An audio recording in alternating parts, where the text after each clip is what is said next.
Imagining lying on your couch and hugging a t-shirt that still smells like him. You are happy, maybe even in love, but then a quiet noise inside you whispers, "Don't forget yourself." Because this wasn't the first time I had felt that, and maybe you have been there too. You finally meet someone who makes your heart light up, you feel seen and you feel loved, and in the middle of all of that happiness, a little fear appears.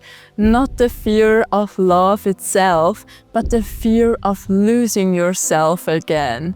I remembered all the times I had fallen so deeply into someone else's world that I stopped tending to my own. When my goals blurred, my vision dimmed, and my joy depended on someone else's attention. And I knew I didn't want to go back there anymore. And that's what today's episode is about. How after a long journey back to myself, I fell in love again and suddenly felt the fear of losing myself rise.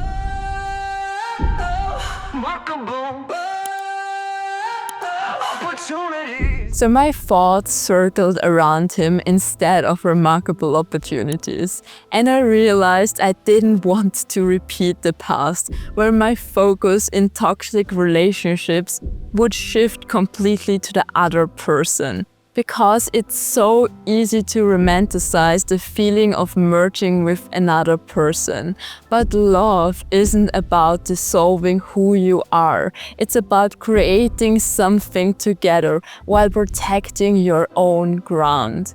So catching myself with those thoughts and talking to friends helped me understand I needed a new balance. Because in past relationships, I often abandoned the rituals that made me feel alive. For example, my morning affirmations, my creative projects, and my workout. And it all started slowly. A skipped journaling session here, a postponed walk there, until I looked at my week and I realized nothing in it was truly mine anymore.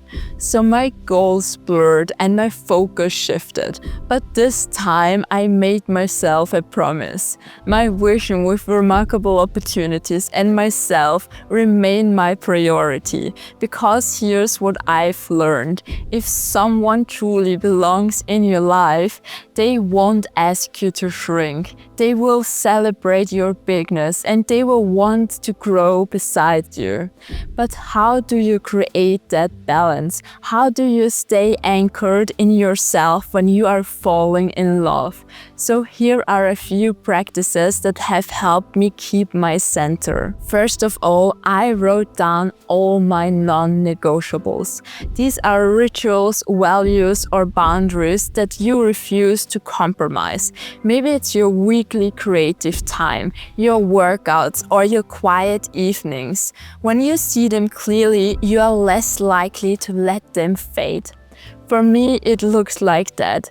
One of the first steps is that I do my morning and evening affirmations, as well as feeling into my body that everything works out for me and that I am the happiest person on earth already, followed by my hour of movement. Number 2 is journaling, meditative gratitude rituals, time with books or creative moments where I take time to connect with my inner muse. And walks in nature are also really important for me.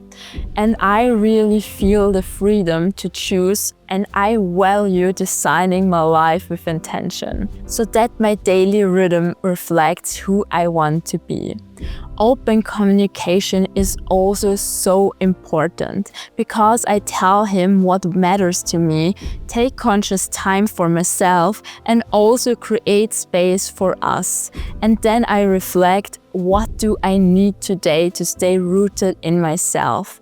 And when I feel a flicker of I'm not free, I immediately realign myself.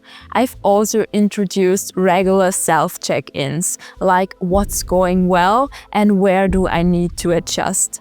Because here's what I want you to know. When it's the right person, you won't feel smaller. You will feel bigger and you won't feel trapped. You will feel free. But that can only happen when you know what you need, when you set clear boundaries, and when you stay in your own center. And for that, you need a safe space. So here's how to create and strengthen yours. First, schedule time with yourself. Really use a weekly planner to block off self-care as a non-negotiable, because these moments signal your nervous system you're safe and you matter.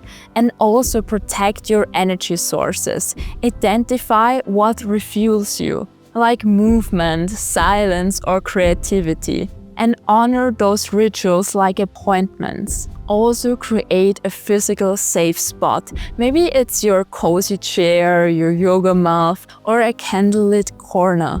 Let your body associate it with safety. And also use communication as protection. Speak openly about your needs, because safe spaces are not only built in solitude but in connection.